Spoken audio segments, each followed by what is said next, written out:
Assalamualaikum warahmatullahi wabarakatuh. Waalaikumsalam warahmatullahi wabarakatuh. Halo Cah Unu, dalam episode kali ini bersama saya Puspita Putri Kurniasari dalam program Pesantren Pesan Edukasi Santri Ngetren.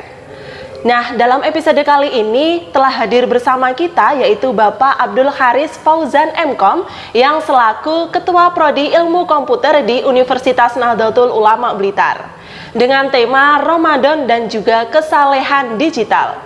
Jangan lupa untuk teman-teman semuanya bisa nonton di YouTube channelnya UNU Blitar. Jangan lupa subscribe, like, dan juga share. Langsung saja pada episode kali ini dalam tema Ramadan dan kesalehan digital bersama Bapak Abdul Haris Fauzan MKom, disilahkan memberikan pembahasannya. Assalamualaikum warahmatullahi wabarakatuh. Waalaikumsalam warahmatullahi wabarakatuh. Bismillahirrahmanirrahim. Alhamdulillahirabbil alamin. Wassalatu wassalamu ala sayyidil mursalin sayyidina wa maulana Muhammadin wa ala alihi wa sahbihi wa man tabi'a sunnatahu ajma'in. Yang sangat saya takzimi para kiai dan ibu nyai di lingkungan PCNU Kabupaten Blitar, yang saya hormati segenap sivitas akademika Universitas Nahdlatul Ulama Blitar, dan yang saya banggakan seluruh pemirsa di rumah, penikmat channel YouTube UNU Blitar dalam program Pesantren Pesan Edukasi Santri Ngetren. Alhamdulillah di sore hari ini, di sore yang cerah, di bulan suci yang penuh berkah ini, kita bisa bertemu secara virtual dengan para pemirsa di rumah dalam pembahasan yang cukup menarik.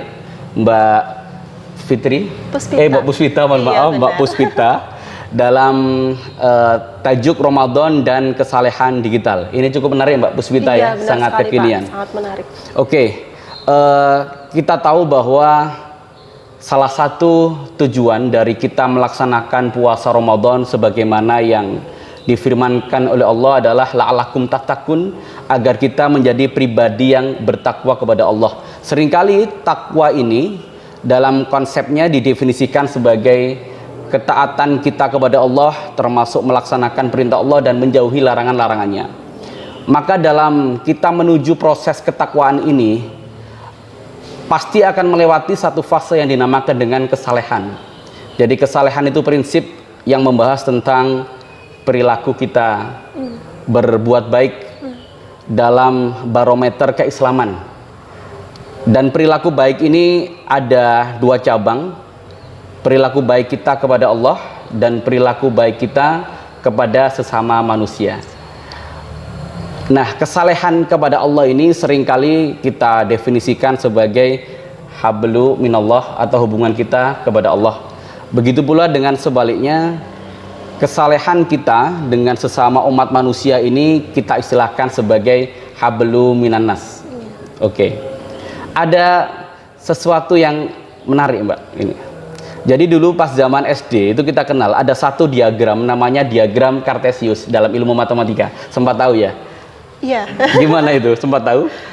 Mungkin lupa tapi sekarang. Oke, jadi diagram Kartesius itu ada diagram berupa sumbu X dan sumbu Y. Iya. Oke, sumbu Y itu adalah sumbu vertikal mengarah ke atas yang dianalogikan sebagai kita dengan Allah ya.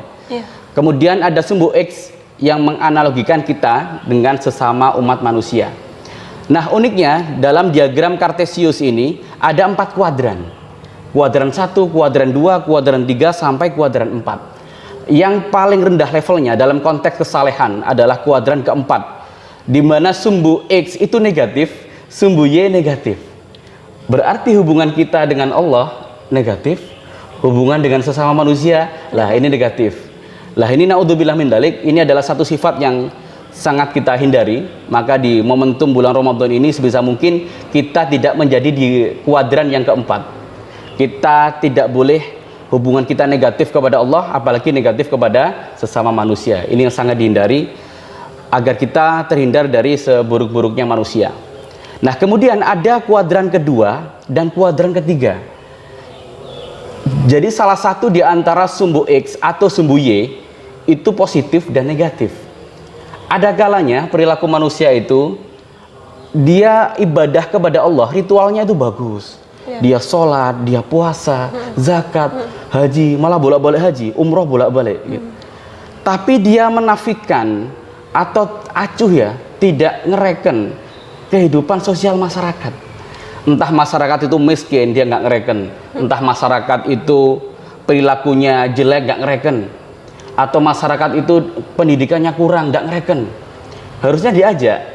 Kalau ada masyarakat sekiranya ada yang pendidikannya rendah, dari jenjang SMA dia nggak lanjut kuliah, diajak. Kuliah kemana? Ke UNU Blitar. Nah itu diajak. Jadi perilaku sesama manusianya kelihatan tuh. Ada yang pendidikannya kurang, kita ajak kuliah di UNU Blitar.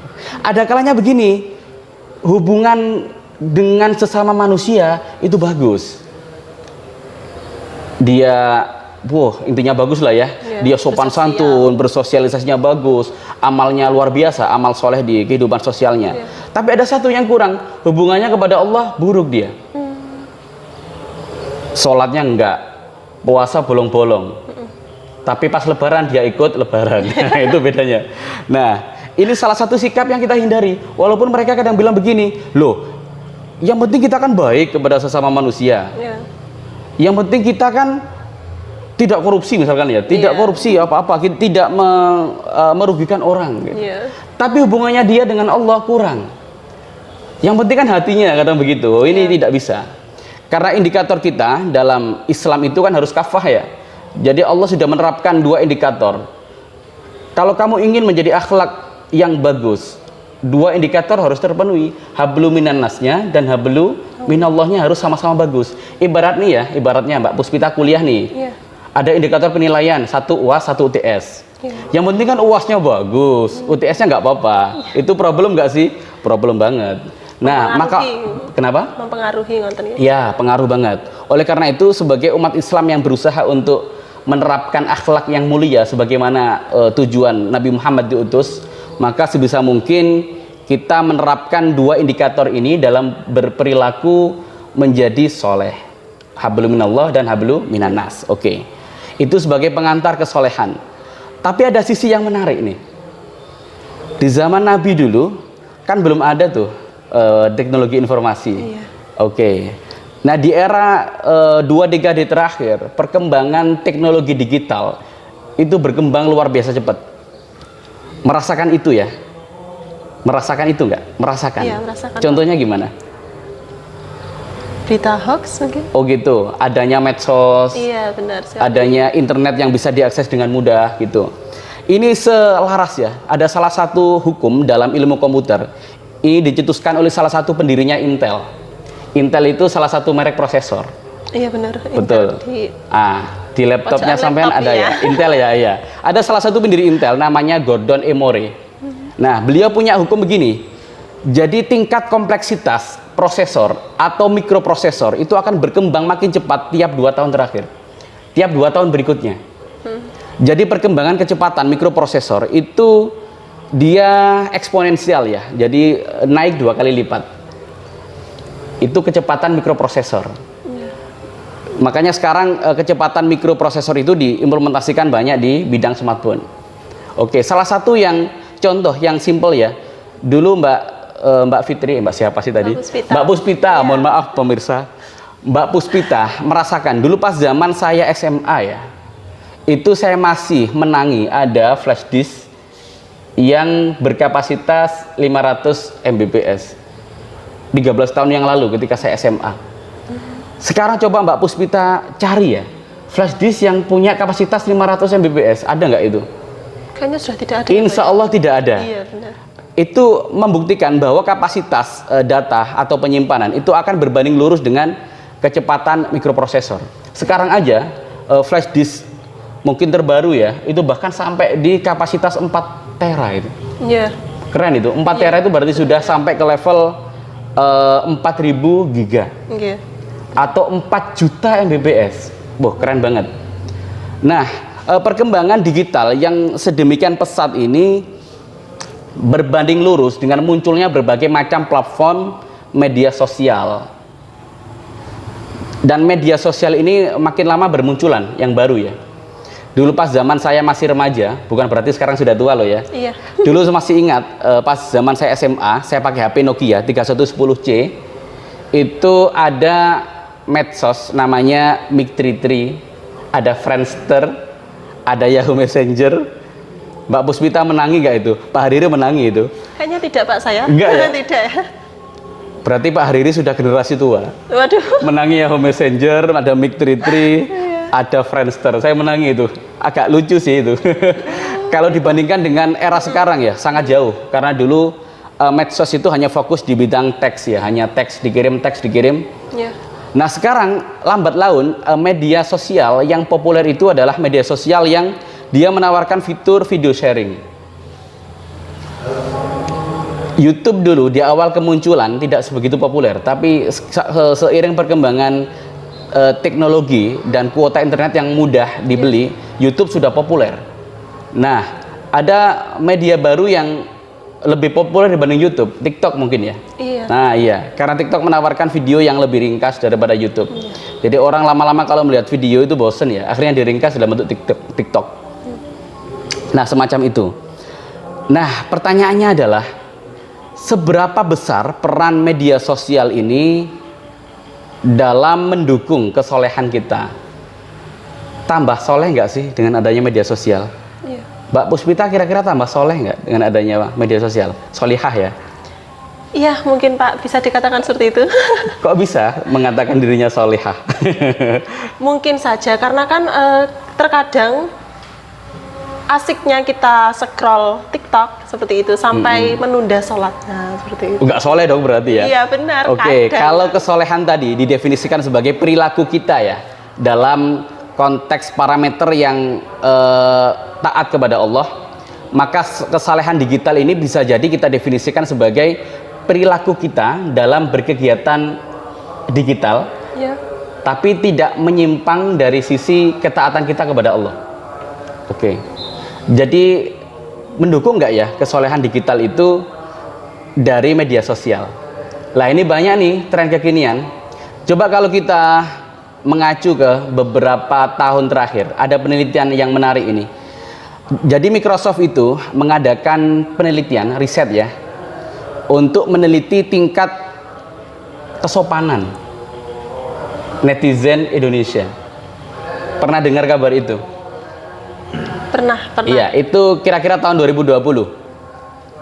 Jadi Microsoft menyimpulkan negara kita, Indonesia, tidak hanya penduduk ya. Kalau kita mengenal namanya citizen, penduduk. Iya. Sekarang kita mengenal ada netizen, Iya. penduduk di dunia maya. Iya, di dunia online. Ada penduduk di dunia beneran, seperti Iya. kita sekarang ya.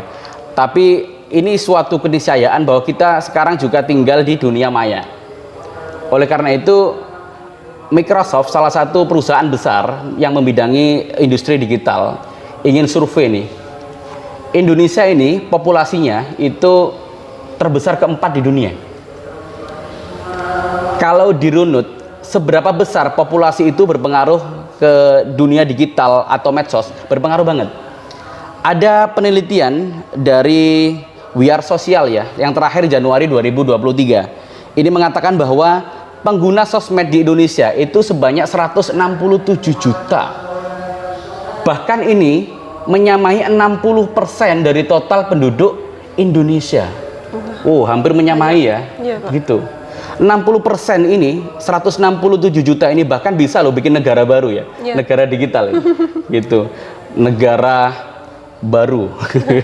Seperti yang diramalkan Lord Rangga itu mungkin ya. Tatanan dunia baru. Enggak segitunya lah ya. Oke, apa pengaruhnya ke Microsoft tadi?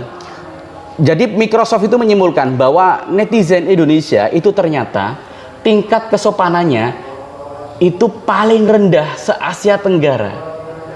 Bangga nggak sih Mbak Puspita? Tidak dong Pak, jelas tidaknya. Saya kira bangga tadi. Barangkali kita berperan. Waduh. Salah satu yang berperan untuk mendukung prestasi Indonesia. Oke. buruk. Prestasi buruk ini ya. Iya, Tentu benar. ini menjadi tamparan keras bagi kita para netizen di Indonesia. Oh ternyata perilaku kita tidak mencerminkan kesolehan secara digital. Karena surveinya begitu. Nah terakhir, bagaimana cara kita agar menjadi netizen yang punya prinsip soleh secara digital? ada beberapa hal yang bisa saya sampaikan. Jadi kesolehan digital ini, prinsip yang pertama adalah prinsip of credibility. Jadi kita wajib punya kredibilitas untuk memilah mana informasi yang benar, mana yang enggak. Harus ini. Kenapa demikian? Karena salah satu indikator dari Microsoft tadi, kenapa dikatakan tidak sopan, itu ada 3 ternyata ya. Yang pertama karena netizen Indonesia itu mudah terpengaruh hoax. Yang kedua, netizen Indonesia itu sangat mudah diadu domba dalam konteks ujaran kebencian. Yang ketiga, netizen Indonesia ini agak kreatif dalam menyalahgunakan teknologi digital untuk kejahatan cyber. Oh, ini banyak nih, contoh-contohnya banyak kejahatan cyber. Mungkin bisa kita bahas nanti ya, ditanya jawab. Oke, saya lanjutkan. Jadi salah satu cara kita untuk menjadi pribadi yang soleh secara digital, mumpung momentumnya pas bulan Ramadan, yang pertama adalah prinsip of credibility. Jadi kita punya kemampuan untuk memilah mana berita itu hoax atau enggak. Yang kedua, prinsip of privacy. Sebenarnya dengan adanya medsos bukan berarti seluruh informasi kita dalam sehari-hari diunggah semua, lost gitu ya. Apapun kita upload. Buka puasa nih, sedang tahajud nih. Menunya apa nih? Oh iya, itu jadinya riak nih ya. Oke, jadi kita punya prinsip of privacy. Apalagi yang perempuan rawan nih mengumbar aurat di media sosial, rawan nih. Maka siapapun, terutama Civitas Akademika Unum Blitar ya, jangan sampai kita mengumbar privasi kita di media sosial. Itu yang kedua adalah prinsip of privacy. Yang ketiga adalah prinsip of security.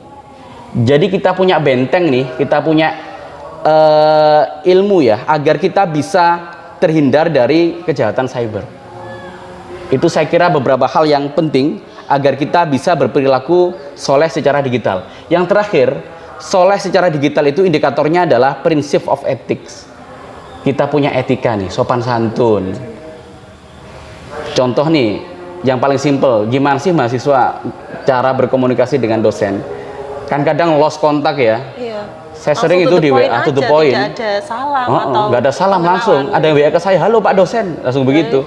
Ini kok agak kurang ajar ini. Kadang menyamakan cara komunikasinya mereka dengan teman sebayanya dia. Tentu ini kan berbeda. Nah, prinsip of ethics ini juga penting diterapkan ketika kita berkomunikasi di media sosial. Seperti itu. Saya kira mudah lah penjabarannya ya.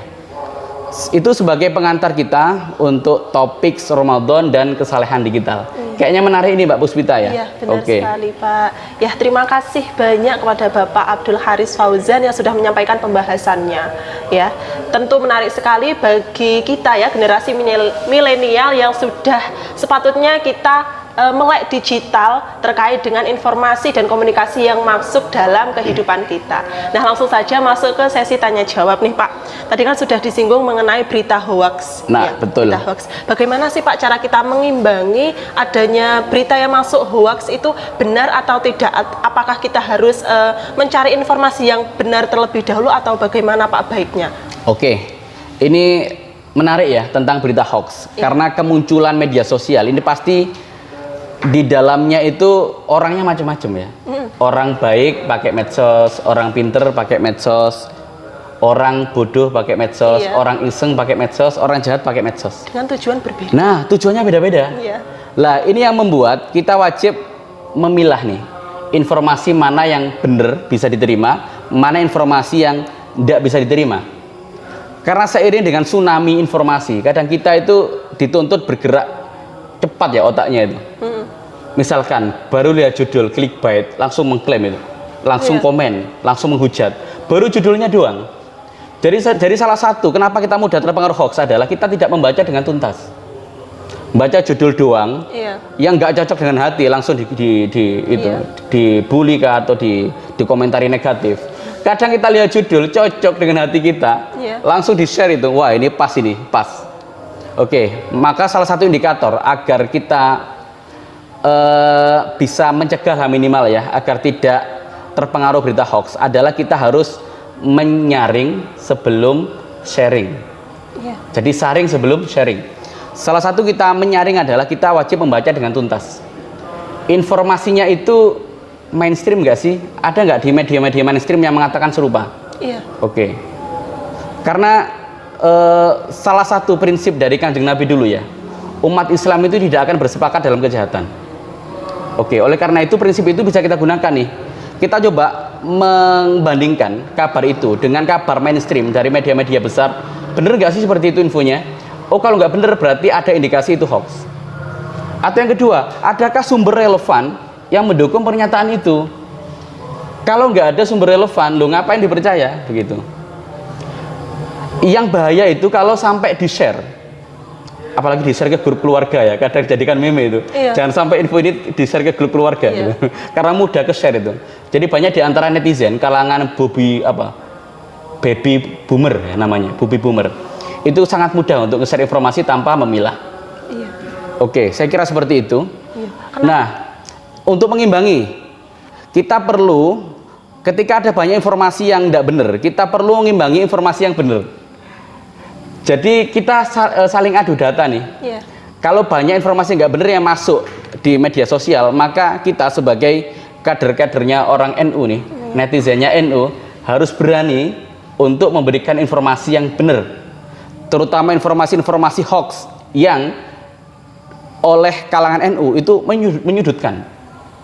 Hoax, misal ya ada orang mengatakan tahlilan bid'ah, itu hoax bagi NU, itu hoax itu. Maka bagi kita generasi aswaja muda NU, kita wajib untuk mengcounter bahwa ini hoax. Yang benar seperti ini loh pendekatan an-nahdiyah. Gitu. Jadi harus sama-sama membanjiri dengan informasi yang benar. Iya, iya, itu ya teman-teman, jangan lupa tetap memfilter, menyaring dan juga share gitu ya, Pak. Jadi saring sebelum sharing. Iya, benar. Dan jangan lupa tetap tingkatkan kemampuan dalam membaca, minat bacanya. Jadi jangan cuma judulnya kemudian langsung share saja gitu ya, Pak ya. Itu yang istilahnya itu ya, oleh Kominfo didefinisikan sebagai literasi digital. Iya, literasi digital. Oke, jadi kemampuan kita dalam mengelola medsos ini gimana? Salah satunya adalah kecakapan digital tadi ya. Kita baca dulu tuntas, sumbernya jelas apa enggak. Baru kalau ini bermanfaat kita sharing. Kalau nggak ada manfaatnya ya udah biarkan saja. Itu anggap aja informasi sampah. Iya. Karena banyak sampah di medsos. Tapi lebih banyak informasi yang benar yang membantu kita dalam menyediakan informasi yang baik. Begitu. Iya. Oke, langsung saja nih lanjut ke pertanyaan selanjutnya, yaitu ini pada pertanyaan masuk nih Pak. Generasi sekarang itu ada yang bilang itu kecanduan internet, malas membaca, bodoh asosial, plagiat dan juga hobi berbagai konten ilegal. Nah, bagaimana menurut Bapak dan bagaimana cara menanggulanginya Pak? Oke, jadi netizen Indonesia dalam survei di We Are Social tadi, rata-rata netizen Indonesia itu dalam menggunakan internet 7 jam sehari. Apakah itu perilaku negatif? Negatif apa positif menurut Mbak Puspita? Termasuk negatif karena kebanyakan ya. Masa sih? Iya. Oke. Tergantung tujuannya dulu. Kalau mungkin all shop mungkin it's okay ya Pak ya. Iya. Jadi sebenarnya internet itu kan tidak bisa dihukumi ya. Iya. Ini baik apa enggak, haram apa halal gitu. Benar. Jadi ada prinsip gini, man behind the gun. Jadi siapa yang menggunakan dan untuk apa tujuan penggunaan itu? Seandainya internet itu sebagai penyokong atau pendukung dalam mempermudah tugas belajar kita, oh keren itu. Berarti internet itu akan berperan positif. Iya. Oke. Nah, tinggal masalah kecanduan yang sering itu game ya, game, kecanduan hal-hal negatif, konten ilegal, itu bagian dari edukasi digital aja. Jadi kita wajib mengedukasi para pengguna-pengguna baru yang baru tahu ternyata game itu menarik, yang baru tahu ternyata nonton TikTok itu asik. Kita kasih edukasi. Kan kebanyakan mereka generasi-generasi itu ya, yang baru muncul di dunia digital dan mereka kecanduan. Maka tugas kita sebagai sivitas akademik di Unum Blitar adalah memberikan edukasi yang baik agar kita bisa memanfaatkan internet dengan maksimal dan dengan baik. Tujuan utama kita adalah bagaimana internet itu bisa memberikan manfaat positif bagi kehidupan. Gitu. Oke, mungkin cukup itu saja. Silahkan untuk Bapak Haris Fauzan memberikan closing statement-nya, Pak. Oke, terima kasih Mbak Puspita. Kok enggak terasa ya? Iya. Saya kira baru 5 menit yang lalu kita podcast, ternyata kok sudah harus ditutup. Sayang sekali. Mungkin kita bisa lanjut di pertemuan berikutnya. Iya, ada satu pesan yang wajib saya sampaikan kepada seluruh pemirsa pesantren dan Civitas Akademik Unum Blitar. NU itu punya prinsip yang mantap. Namanya al-muhafadzatu alal qadimis sholih wal akhdu bil jadidil aslah. Jadi prinsipnya NU adalah selalu melestarikan, menjaga tradisi lama yang baik, kemudian berinovasi untuk menciptakan tradisi baru yang lebih baik. Nah, prinsip ini bisa kita tarik untuk kita terapkan dalam dunia digital. Banyak nih tradisi NU yang udah baik, menyebarkan dakwah di masyarakat sampai akar rumput. Gimana cara kita berinovasi dakwah ini? Salah satunya adalah dengan memanfaatkan konten-konten digital. Wow, ini menarik banget nih. Jadi ada inovasi dakwah baru di NU, dakwah milenial. Jadi ajaran Aswaja An-Nahbiyah, bagaimana caranya agar bisa terdistribusi maksimal ke kalangan milenial. Nah, tugasnya kita para sivitas akademik UNU adalah membungkus inovasi dakwah NU ini dengan cara semenarik mungkin agar tersebar luas ke seluruh generasi milenial.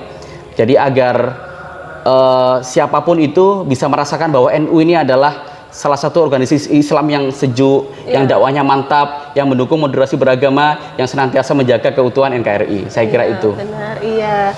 Dan terima kasih banyak Bapak Haris Fauzan MKOM yang sudah memberikan pemaparan pada hari ini dengan tema Ramadan dan kesalehan digital. Nah, cukup itu episode pada kali ini. Silahkan bisa menonton, teman-teman bisa menonton di YouTube channelnya UNU Blitar di episode-episode berikutnya. Cukup itu yang dapat saya sampaikan. Saya Puspita Putri Kurniasari, mohon undur diri. Wallahul muwaffiq ila aqwamit thoriq.